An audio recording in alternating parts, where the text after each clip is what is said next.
सुख पावे। तुम संसार सकल कीना, पालन हेतु अन्न धन दीना। अन्नपूर्णा होय जगपाला, तुम ही आदि सुंदरी बाला।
वेदिनि विश्वविनोदिनि नन्दिनुते गिरिवरविन्ध्यशिरोधिनि वासिनि विष्णुविलासिनि जिष्णुनुते भगवति हेसिति कण्ठकुटुम्बिनि भूरि कुटुम्बि विभूतिकृते जय जय हे महिषासुरमर्दिनि रम्यकपर्दिनि शैलसुते सुरवर वर्षिणि दुर्धर धर्षिणि दुर्मुख मर्षिणि हर्षरते त्रिभुवन पोषिणि शंकर तोषिणि कल्मष मोषिणि घोषरते धनुजनि रोषिणि दुर्मद शोषिणि दुर्मनि रोषिणि सिन्धुसुते जय जय हे महिषासुरमर्दिनि रम्यकपर्दिनि शैलसुते ऐ जगदम्ब कदम्ब वनप्रियवासिनि तोषिणि हासरते शिखरि शिरोमणि तुंग हिमालय शृङ्गनिजालय मध्यगते मधु मधुरे मधुकैटभ गञ्जिनि महसि विदारिणि रासरते जय जय हे महिषासुरमर्दिनि रम्यकपर्दिनि शैलसुते ऐ निजहुङ्कृतमात्र निराकृत धूम्र विलोचन धूम्रसते समर विशोषित रोडित शोणित बीज समुद्धव बीजलते शिव शिव शुम्भ निशुम्भ महाहवतर्पित भूत पिशाचरते जय जय हे महिषासुरमर्दिनि रम्यकपर्दिनि शैलसुते ऐ शतखण्ड विखण्डित रुण्ड वितुण्डित शुण्ड गजाधिपते निज भुज दण्ड निपातित चण्ड विपाटित मुण्ड भटाधिपते रिपुगज गण्ड विदारण चण्ड पराक्रम सौण्ड मृगाधिपते जय जय हे महिषासुरमर्दिनि रम्यकपर्दिनि शैलसुते धनुरनुसंग रक्षण संग परिस्फुरदंग नटकटके कनक पिसंग पुस्तक निसंग रसद श्रृंग हटा बटुके हर चतुरंग बल छितिरंग घट बहुरंग रट बटुके जय जय हे महिषासुरमर्दिनि रम्यकपर्दिनि शैलसुते ऐरण दुर्मद शत्रुवदार्धूर्धर निर्भर शक्तिभृते चतुर विचार धुरीण महाशय दूतकृत प्रथमाधिपते दूरित दूरिह दूराशय दुर्मति दानव दूत दुरंत गते जय जय हे महिषासुरमर्दिनि रम्यकपर्दिनि शैलसुते ऐ शरणागत वैरि वधूजन वीर वराभयदायि करे त्रिभुवन मस्तक शूल विरोधि शिरोधि कृतामल शूल करे धुमि धुमि तामर दुन्दु बिनाद महुमुर्कृत कृत दिनंनि करे जय जय हे महिषासुरमर्दिनि रम्यकपर्दिनि शैलसुते सुरललना ततते तथे तथाभिनियोत्तर नित्यरते कृतकुकुथा कुकुथोदिदडादिक ताल कुतूहल गान रते धुधुकुट धुधुवा धिन्धिमति ध्वनि धीर मृदिंग निदादरते जय जय हे महिषासुरमर्दिनि रम्यकपर्दिनि शैलसुते जय जय जाप्य जय जय शब्दपरस्तुति तत्पर विश्वनुते झड़ झड़ झिंझिम झिंकृत नुपुरसि सिज्जित मोहित भूतपते नटित नटार्ध नटि नटनायक नाटन नाटित नाट्यर्थे जय जय हे महिषासुरमर्दिनि रम्यकपर्दिनि शैलसुते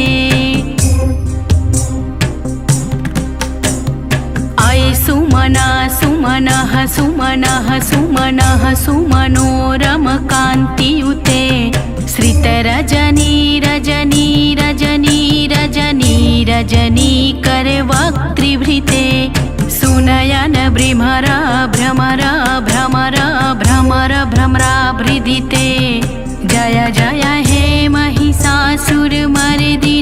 रम्यकपर्दिनि शैलसुते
सभी भक्तों को जय माता दी।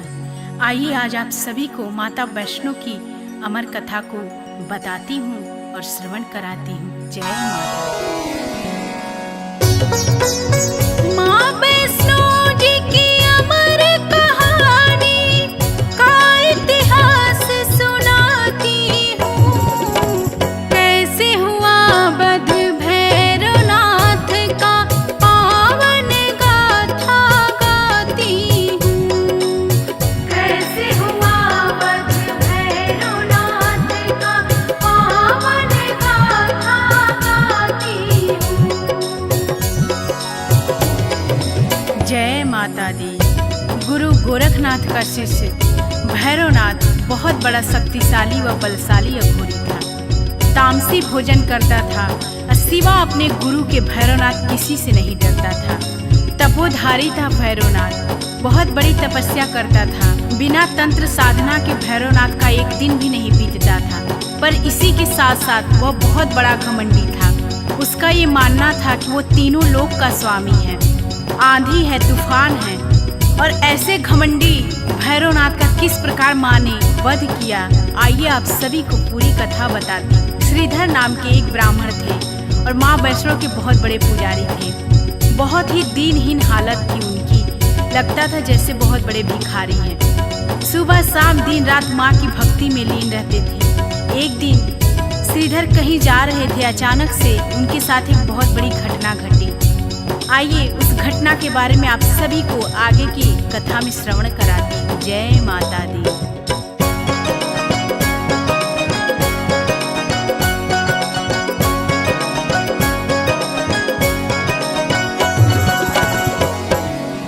श्रीधर ने जो कुछ भी देखा आपको वही दिखलाती हूँ। माँ वैष्णो जी की अमर कहानी का इतिहास सुनाती हूँ।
में जितने गाँव हैं सबको तुम्हें बुलाना है।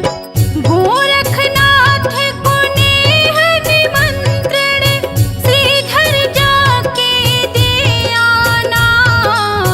उनसे कहना भैरवनाथ को साथ में अपने ले आना। अंतर ध्यान हो गई कह के फिर क्या हुआ सुनाती हूँ। माँ वैष्णो जी की अमर कहानी का इतिहास बताती हूँ। माँ वैष्णो जी की अमर कहानी का इतिहास सुनाती हूँ।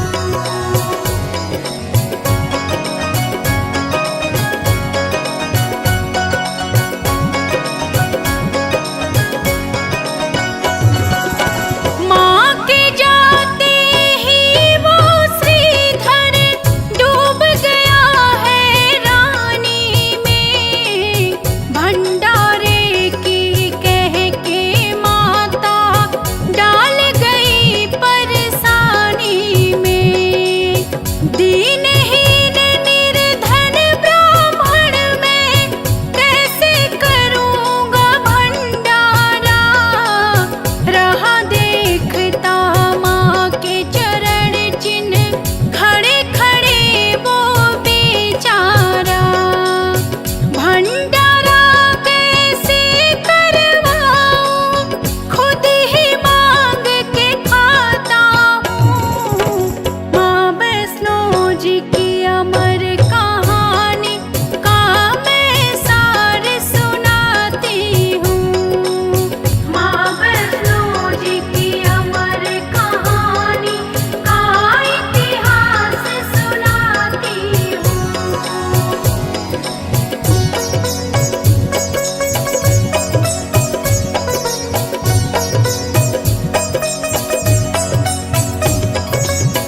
जय माता दी। इतना कहकर माता अंतर ध्यान हो जाती हैं और श्रीधर बेचारा बहुत ही चिंता में पड़ जाता है। और माता के कहे अनुसार श्रीधर सबको न्योता देने के लिए प्रत्येक गांव में जा के सबको निमंत्रण देता है कि मेरे घर माँ वैष्णो का भंडारा है, आप सभी को आना है। और माता के कहे अनुसार गोरखनाथ और उनके शिष्य भैरव को भी निमंत्रण देने के लिए श्रीधर उनके आश्रम में पहुंचता है। आश्रम में श्रीधर के पहुंचते ही जैसे ही श्रीधर गोरखनाथ और उनके शिष्य भैरवनाथ को अपने यहाँ भंडारे के लिए आने के लिए बोलता है, बहुत ही ठहाके के साथ भैरवनाथ हंसता है और उपहास करके बोलता है कि तुम एक निर्धन हीन दीन ब्राह्मण, तुम क्या मुझे भंडारा करवाओगे। मैं जहाँ भी भंडारे के लिए जाता हूँ खाने, वहाँ पे भोजन अपने आप ही कम पड़ जाता है। अरे जब इंद्र ने मुझे भंडारे में मेरा पेट नहीं भर पाया तो तुम क्या मेरा पेट भर पाओगे। भैरवनाथ की बात सुन करके श्रीधर चुपचाप वहाँ से चले आते हैं और आखिरकार भंडारे का दिन भी सामने आ जाता है। भंडारे वाले दिन सभी लोग, जितने लोगों को श्रीधर ने निमंत्रण दिया था, सभी बारी बारी से श्रीधर के दरवाजे पे आना स्टार्ट कर देते हैं। और फिर गुरु गोरखनाथ जी भी अपने शिष्य भैरवनाथ के साथ श्रीधर के दरवाजे पे पधारते हैं। सभी भंडारे के इंतजार में पात में बैठ जाते हैं और तभी ठहाका लगा करके भैरवनाथ बहुत तेज से हंसता है और श्रीधर का उपहास करता है। तभी गोरखनाथ जी क्रोध में होते हैं और बोलते हैं कि ए भैरव, तुम इस तरीके से श्रीधर का उपहास मत उड़ाओ। अपनी इस तरीके की बेइज्जती देखकर हाथ जोड़कर श्रीधर माता की मूर्ति के आगे बैठ जाते हैं।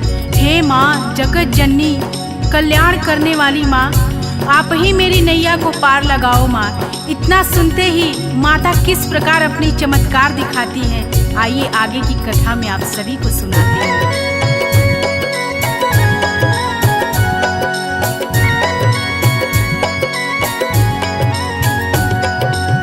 प्रकट हो गई कन्या रूप में, सुन के व्यथा जगत जननी, बोली हंस के माँ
भक्त सभी अतिथि अचंभित रह जाते हैं, क्योंकि पल में ही सबके सामने पत्तल लग जाता है। पत्तलों में 56 प्रकार के पकवान सज जाते हैं। सभी पेट भर करके हंसी खुशी आनंद होकर सभी पकवानों का आनंद उठाते हैं। लेकिन भैरवनाथ शंका में डूब जाता है कि आखिर कौन है ये इतनी तेज वाली अद्भुत सी कन्या जो कि इस गरीब निर्धन ब्राह्मण के घर में आकर के इतना बड़ा भंडारा करवा रही है। तभी गरज करके भैरवनाथ बोलता है कि हे कन्या, मैं मांस और मदिरा का भोजन करता हूँ। अगर हमको ये खाना नहीं मिला, हमको ये भोजन नहीं मिला, तो मैं इस भंडारे से रुष्ट होकर के चला जाऊंगा और तुझे श्राप दे दूंगा। इतना सुनते ही क्रोध में आकर माता बोलती है कि हे भैरव, ये वैष्णव का भंडारा है और ये एक ब्राह्मण के घर का भंडारा है। ये तुम्हारा आश्रम नहीं है जहाँ पे तामसी भोजन चलता है। तो तुमको अगर खाना है तो खाओ, नहीं तो इसी तरह से वापस लौट जाओ। इतना कहकर ही माता अंतर्ध्यान हो जाती हैं। आइए आगे की कथा में आपको श्रवण कराते हैं।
कथा में आप सभी को पवन पुत्र वीर हनुमान जी की छठा का अद्भुत दर्शन करवाते हैं और किस प्रकार से पवन पुत्र वीर हनुमान जी का माता वैष्णो देवी के कहानी में अद्भुत दर्शन है, आप सभी को दिखलाती हूँ और बताती हूँ।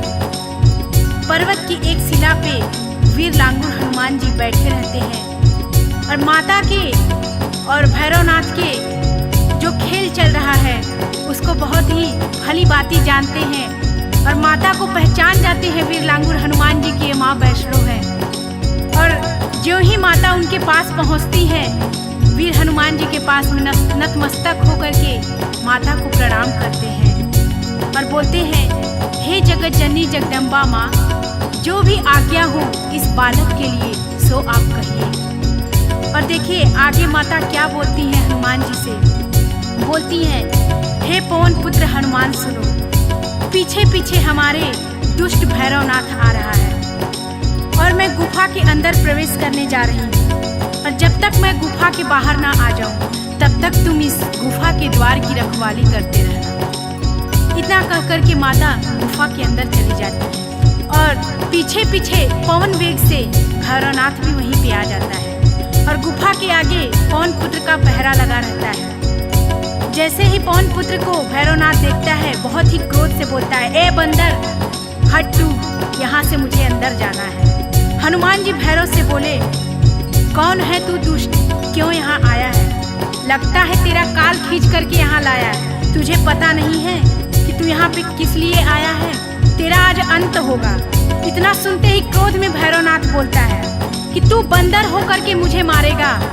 और आइए, बड़ा ही सुंदर वर्णन है माता की अद्भुत शक्तियों का और किस प्रकार से माँ ने भैरवनाथ का वध किया। आगे की कथा में आप सभी को श्रवण कराती हूँ।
बातें सुनते ही माता अत्यंत क्रोधित हो जाती हैं और बोलती हैं, ए नीच अधर्मी, सुन ले अघोरी, तेरी मौत आज सुनिश्चित है मेरे हाथों से। चला ले तू अपनी जितनी दिव्य शक्तियां हैं तेरे अंदर। फिर माता का और भैरव का द्वंद्व युद्ध हुआ और फिर माता ने त्रिशूल चलाया और जैसे ही माता का त्रिशूल चलता है वैसे ही शैतान भैरव का शीश कट के तुरंत वहीं पृथ्वी पर गिर जाता है। सर विहीन धर जैसे ही पृथ्वी पर पड़ता है बोल रहा है, माँ क्षमा करो, दया करो माँ, हे जगत जननी माँ, मैंने आपको पहचानने में बहुत बड़ी भूल कर दी। मैं अहंकार में था, मैं आपको नहीं पहचान पाया माँ कि माँ आप वैष्णो माँ हैं। मुझे दंड दो माँ, उद्धार करो माँ, क्षमा करो माँ। और आइए आगे क्या होता है आप सभी को कथा में श्रवण करा दूं।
प्रार्थना करते ही माता करुणामयी को भैरवनाथ पे दया आ जाती है और माता भैरवनाथ से बोलती है, ए भैरव, तुझे मैं आज से ये वरदान देती हूँ जिससे तुझे युगों युगों तक पहचान मिलेगी। तुझे आज एक ऐसा वर देती हूँ जिससे कि मेरे बाद तेरी पूजा होगी और तेरा नाम अमर होगा।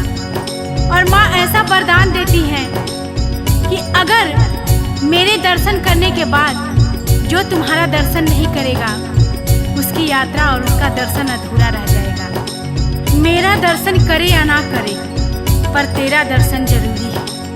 भैरव बोला, धन्य हुआ माँ, अब मैं सूर्य लोक को जाता हूँ। भक्तों, जिस प्रकार करुणामयी माता ने दुष्ट शैतान भैरव का उद्धार किया, उसी प्रकार जगत जननी माँ से मैं अपने सभी भक्तों के लिए प्रार्थना करती हूँ। हे माँ, सबका उद्धार करो माँ, पूरे जगत का कल्याण करो माँ। जो भी क्षमा के योग्य हैं उनको क्षमा प्रदान करो माँ। जिससे भी कोई भूल हुई है उनके भूल को माफ करो माँ। आप जग कल्याणी हो माँ, आप पाप नाशिनी हो माँ, आप जगत तारिणी हो माँ। हाथ रखो माँ हमारे सिर पे, कल्याण करो माँ। मैं अंकिता आपके चरणों में शीश झुकाती हूँ माँ, कल्याण करो माँ। जो भी इस कथा में मेरे से त्रुटि हुई होगी, आप सभी भक्तों से और माता रानी से क्षमा प्रार्थी हूँ।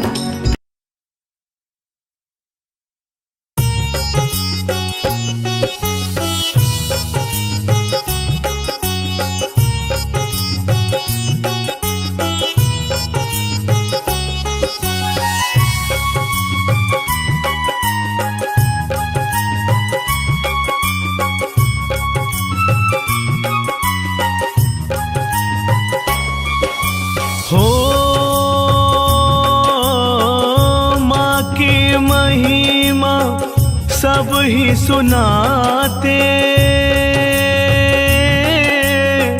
नाम पे जिनके नवरात्र आते। जय अम्बे माँ बोलो, जय दुर्गे माँ। जय अम्बे माँ बोलो, जय दुर्गे माँ। हो पार्वती के रूप को ध्याओ, उस रूप को मन में बसाओ। जय अम्बे माँ बोलो, जय दुर्गे माँ। जय अम्बे माँ बोलो, जय दुर्गे माँ।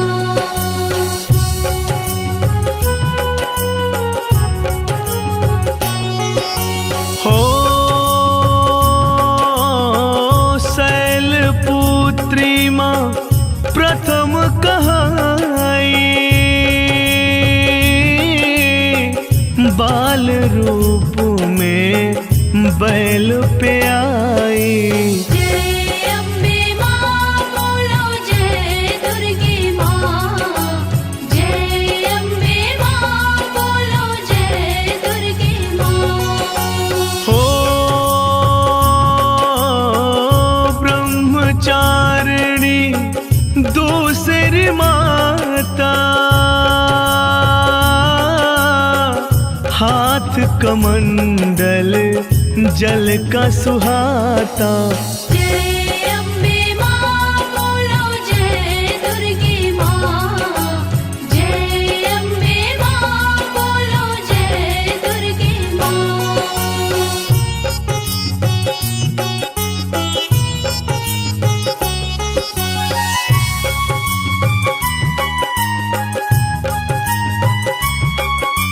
हो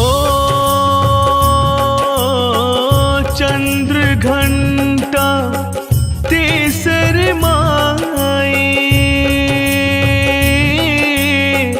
माथे चंद्रमा देता दिखाई। जय अम्बे माँ बोलो, जय दुर्गे माँ। जय अम्बे माँ बोलो, जय दुर्गे माँ। हो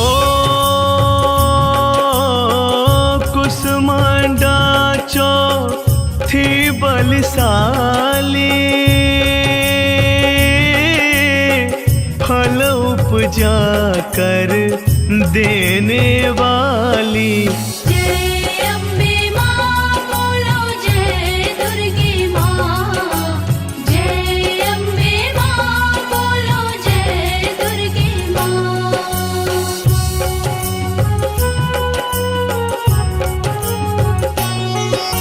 हो स्कंदमात पांचवी कहते, कार्तिक जी इनके गोद में रहते। जय अम्बे माँ बोलो जय दुर्गे माँ। जय अम्बे माँ बोलो जय दुर्गे माँ। ओ कात्यायनी माँ छठी है दर्शन, ऋषि कात्यायन ने कीन्हे पूजन। जय अम्बे माँ बोलो जय दुर्गे माँ। जय अम्बे माँ बोलो जय दुर्गे माँ।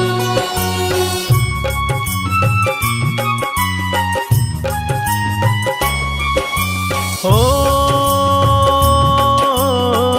काल रात्रि माँ सात विद्याते,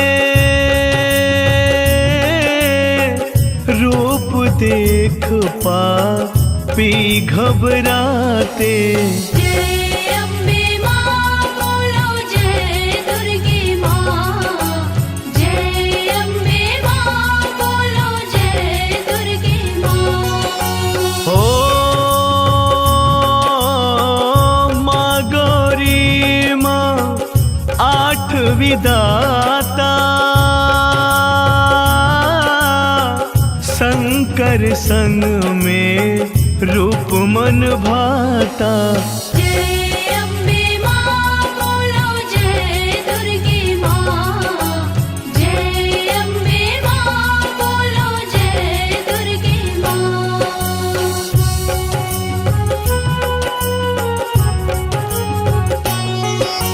हो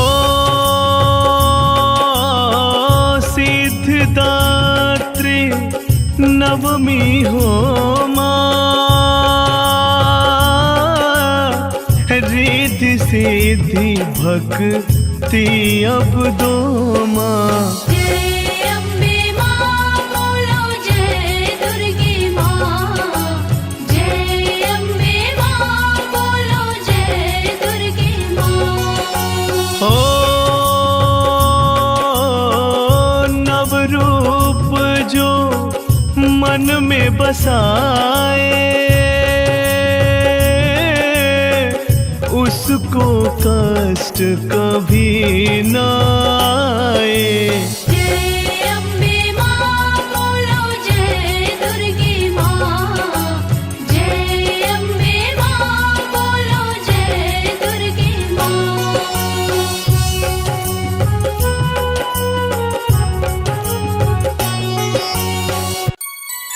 सभी भक्तों को जय माता दी। दिव्य भक्ति आराधना चैनल के माध्यम से आज मैं आप सभी भक्तों को शीतला माता की सच्ची और पूरी कथा सुनाने जा रही हूँ। श्रवण करिए। जय माता दी। अमर कथा है शीतला माँ की, सुन लो भक्तों ध्यान लगा। देवलोक से चली भवानी, चली धरा पर बनी सहाय। गगन मंडल से मात शीतला, पृथ्वी लोक की प्रस्थान। ढूंढ रही माँ अपना मंदिर, गाँव डोंगरी राजस्थान। ढूंढ रही माँ अपना मंदिर, गाँव डोंगरी राजस्थान। कौन मेरी पूजा करता है, कौन मुझे करता है ध्यान। कहीं नहीं मेरा मंदिर, चौरा देख रही घर बार। घूम रही थी माँ गलियों में, देख रही हर घर दरबार। सहसा छत से उबला पानी, चावल का फेंकी एक नार। सहसा छत से उबला पानी, चावल का फेंकी एक नार। पड़े फफोले माँ के तन पर, धो धो जले बदन अंगार। मदद करो कोई मदद करो माँ, चीख चीख कर करे पुकार।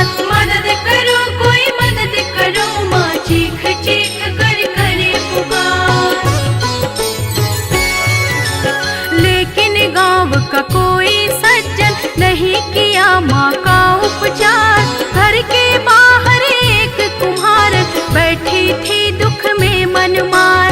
देख दशा शीतला माँ की वही कुमार।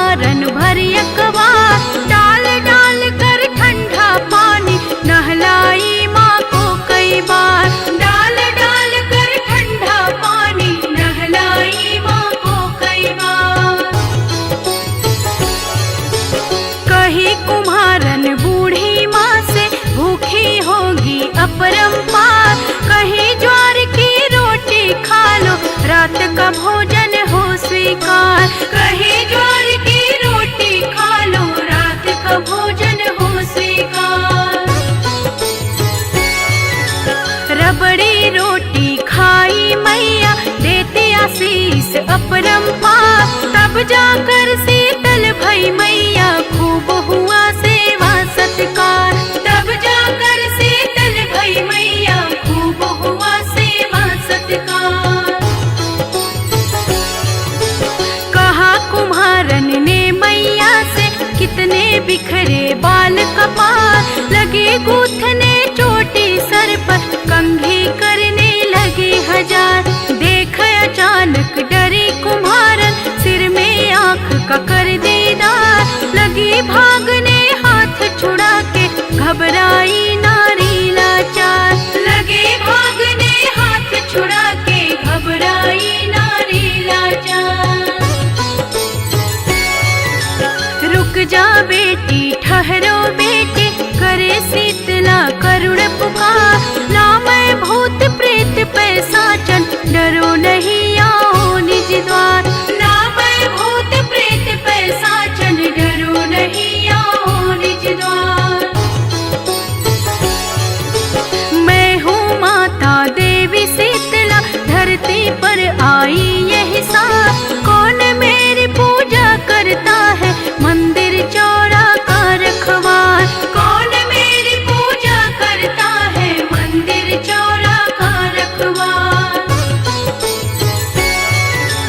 इतना कहकर मात शीतला, चार भुजा में ले अवतार। स्वर्ण मुकुट तन हीरे मोती, असली रूप प्रचंड प्रहार। स्वर्ण मुकुट तन हीरे मोती, असली रूप प्रचंड प्रहार।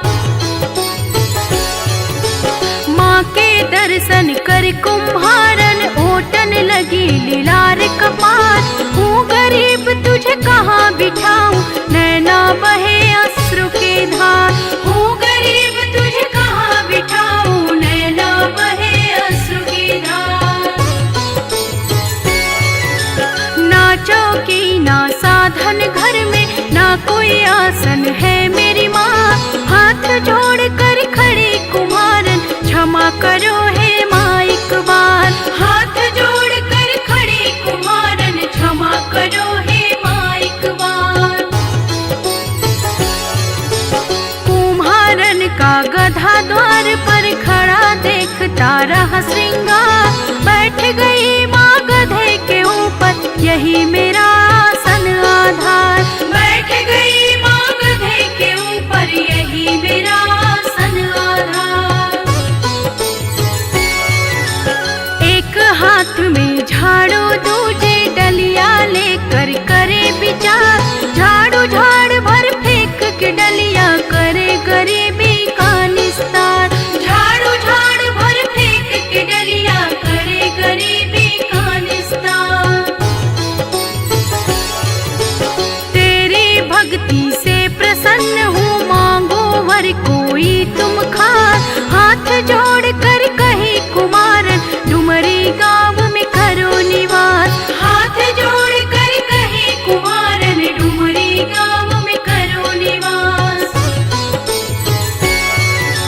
जैसे मेरी दीन दशा का मैया तूने किया निवार, इसी तरह इस गाँव लोक का कर दो मैया बेड़ा पार। इसी तरह इस गाँव लोक का कर दो मैया बेड़ा पार।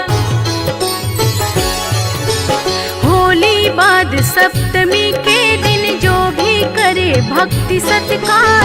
दही वस्त्र ठंडा जल ढारे, उसका होए स्वप्न साकार। दही वस्त्र ठंडा जल ढारे, उसका होए स्वप्न साकार।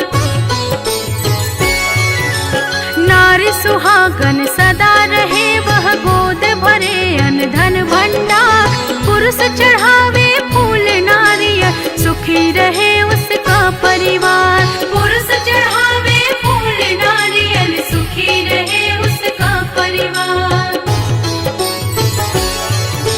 बेटी तेरा वर हो पूरा, देती पूजा का अधिकार।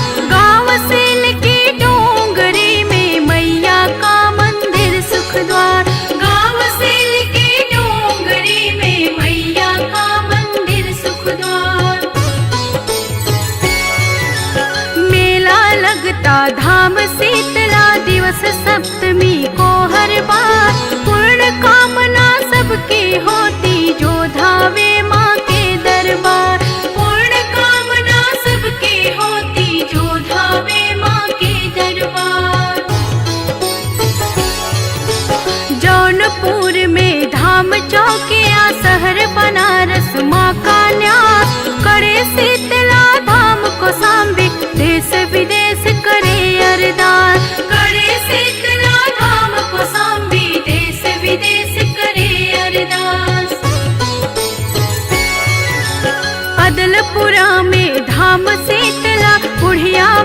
माई हथियारा, अहरौरा मिर्जापुर मैया बसे खोह मेले विश्राम।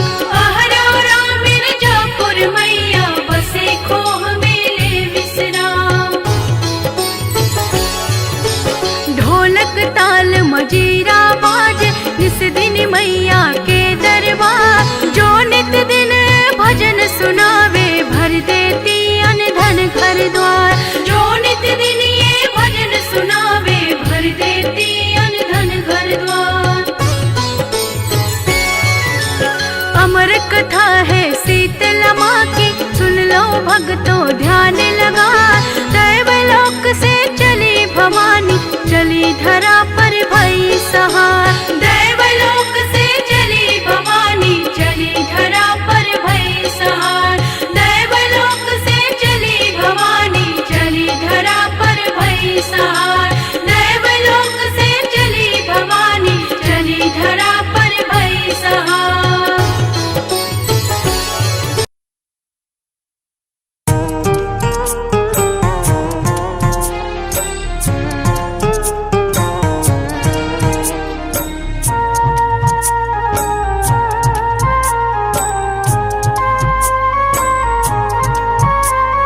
माँ तेरे ही भरोसे होता मेरा गुजारा। माँ तेरे ही भरोसे होता मेरा गुजारा। अपनों से बढ़ के तूने मुझको दिया सहारा। अपनों से बढ़ के तूने मुझको दिया सहारा। माँ तेरे ही भरोसे होता मेरा गुजारा। माँ तेरे ही भरोसे होता मेरा गुजारा।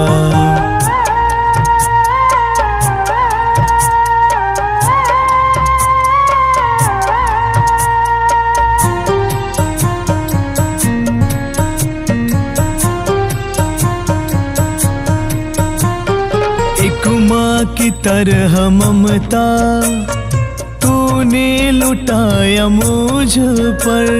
भूला नहीं हूँ मैया जीवन का हर एक पल। तुझे साथ अपने पाया जब भी तुझे पुकारा।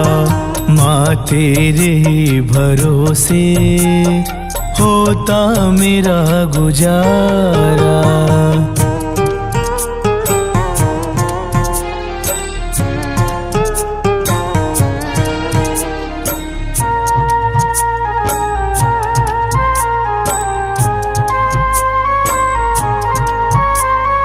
है मतलबी जमाना, मतलब के सब है रिश्ते। सुख के सभी है साथी, दुख में कोई न दिखते। तेरे बिना जगत में कोई नहीं हमारा। माँ तेरे ही भरोसे होता मेरा गुजारा।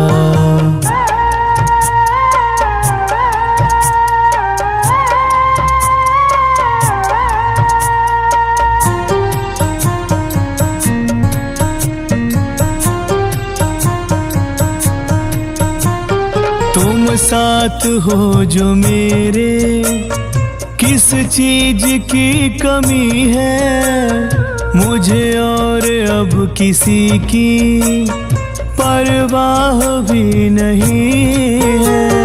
तेरी बदौलतों से मुझको मिला किनारा। माँ तेरे ही भरोसे होता मेरा गुजारा। अपनों से बढ़ के तूने मुझको दिया सहारा। अपनों से बढ़ के तूने मुझको दिया सहारा। माँ तेरे ही भरोसे होता मेरा गुजारा। माँ तेरे ही भरोसे होता मेरा गुजारा।